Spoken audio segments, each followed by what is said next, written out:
Hello friends, आपको पता ही है कि सब जो भी न्यू जनरेशन आ रही है सबका इंटरेस्ट यही है कि हमने कनाडा जाकर सेटल होना है। तो हम टाइम टू टाइम आपको सारे वीज़ों के बारे में जानकारी देते रहते हैं।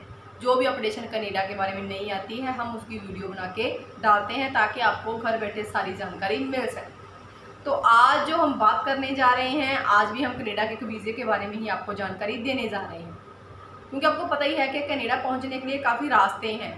जैसे कि स्टडी वीज़ा हो गया, वर्क परमिट हो गया, परमानेंट रेजिडेंसी लेकर आप जा सकते हो।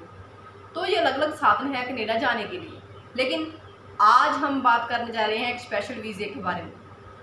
वो वीज़ा क्या है? उस वीज़े का नाम है इन्वेस्टर वीज़ा। तो आज की वीडियो आपके लिए बहुत ही अच्छी है, आपके लिए बहुत अच्छी जानकारी लेकर आई हूँ मैं। सो वीडियो को शुरू से लेकर एंड तक ज़रूर देखिए। ये जो इन्वेस्टर वीज़ा है, ये प्रोग्राम उन लोगों को सूट करता है जो आइलेट्स जनरल में कम से कम जिनके 5 बैंड आए हुए हैं और जिनकी उम्र जो है वो 29 साल से ज़्यादा है। ये जो प्रोग्राम है, इस प्रोग्राम में एज लिमिट नहीं रखी गई है और इस कैटेगरी में CRS जो स्कोर है वो कैलकुलेट लागू नहीं होती। तो ये बहुत ही अच्छी बात है आपके लिए। ये प्रोग्राम उन लोगों के लिए है जो कनाडा में जाकर अपना बिजनेस या कारोबार स्टार्ट करना चाहते हैं और वहाँ कनेडियन लोग जो भी कनेडियन लोग हैं वहाँ पर आकर नौकरी कर सकें। इस प्रोग्राम की काफ़ी खूबियाँ हैं, वो आपको बताने जा रही हूँ। अगर आपने इन्वेस्टर वीज़ा लगवाना है ना, तो इन्वेस्टर वीज़े के लिए आपकी ज़्यादा पढ़ाई करने की आपको ज़रूरत नहीं है।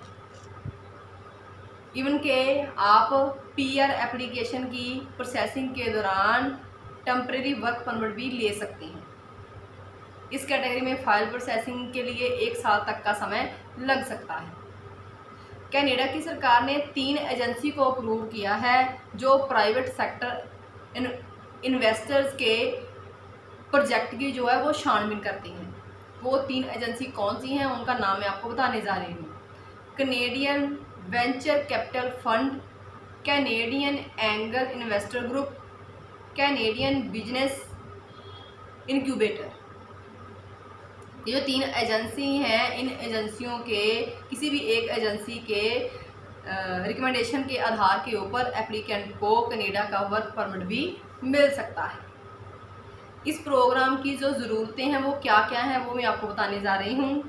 सबसे पहले आपके पास आपका व्यापार आइडिया होना चाहिए, मीन्स के आपने कनाडा जाकर कौन सा बिजनेस करना है। दूसरा, सफिशिएंट फंड, जो भी बिजनेस आप कनाडा जाकर सेटल करना चाहते हो उसके लिए आपके पास सफिशिएंट फंड होना ज़रूरी है। अगर फंड होंगे तो ही आप वहाँ जाकर बिजनेस स्टार्ट कर सकते हैं। और जो मैंने आपको 3 एजेंसीज बताई हैं, उन तीनों एजेंसियों में से किसी एक एजेंसी से आपके पास उनका एक लेटर ऑफ सपोर्ट होना भी ज़रूरी है। और इंग्लिश लैंग्वेज टेस्ट CLB 5 जो कि आइलेट्स के 4 बैंड के बराबर है वो भी आपके पास चाहिए। ये सारी इसकी मेन ज़रूरतें हैं जो आपके पास सर्टिफिकेट होने चाहिए। सबसे पहले क्या है, एप्लीकेंट ने अपनी अर्जी मीन्स के प्रोजेक्ट रिपोर्ट के ऊपर बताएगी जो 3 एजेंसियां हैं उनमें से किसी एक एजेंसी में वो अपनी प्रोजेक्ट रिपोर्ट सबमिट करेगा और आपके प्रोग्राम में निवेश करने के लिए अगर वो सहमत होगा, वो एजेंसी सहमत होगी ना, तो वो आपको लेटर ऑफ सपोर्ट देंगे। आप उस लेटर ऑफ सपोर्ट को अपनी एप्लीकेशन के साथ नथी करोगे और application for startup visa submit करोगे। ये जो एप्लीकेशन फॉर स्टार्टअप वीज़ा आपने देना है, किसको सबमिट करना है? आपने कनेडियन इमिग्रेशन एजेंसी। जहाँ पर ये बताना ज़रूरी है कि जो भी एजेंसी मैंने आपको बताई है 3, उनमें से एक कमिटमेंट सर्टिफिकेट की कॉपी भी सीधे तौर पे कनेडियन इमिग्रेशन एजेंसी को आपने भेजनी है। कनाडा का इमिग्रेशन विभाग जो है, जो डिपार्टमेंट है वहाँ का, वो आपकी तरफ से सबमिट किए गए सारे दस्तावेज़ और विद जो एजेंसी की तरफ से दस्तावेज भेजे गए हैं, सारे जितने भी सर्टिफिकेट आपने वहाँ पर दिए हैं उन सभी की छानबीन की जाएगी कनाडा के इमिग्रेशन डिपार्टमेंट की तरफ से।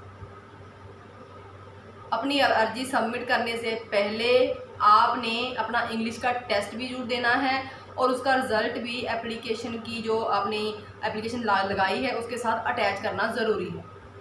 इंग्लिश का रिज़ल्ट जो आपने दिया है उसका भी रिज़ल्ट आपने साथ में अटैच करना है। हर एप्लीकेंट के पास 10% वोटिंग राइट्स होना लाजमी है। द डेजिग्नेटेड इन्वेस्टर ਅਤੇ एप्लीकेंट को मिलाकर वोटिंग राइट्स जो हैं वो 50% से ज़्यादा होना ज़रूरी है। कनाडा की सरकार इस कैटेगरी के लोगों को कोई भी फाइनेंशियल सपोर्ट नहीं देती, ये आपको पता होना चाहिए। जो भी बिज़नेस आपने वहाँ जाकर स्टार्ट करना है तो उस बिज़नेस के लिए सफिशिएंट फंड आपके पास होना ज़रूरी है। अब आपको मैं थोड़ा जानकारी दे रही हूँ फ़ंड्स के बारे में, कि आपके पास कितने फ़ंड होना ज़रूरी है।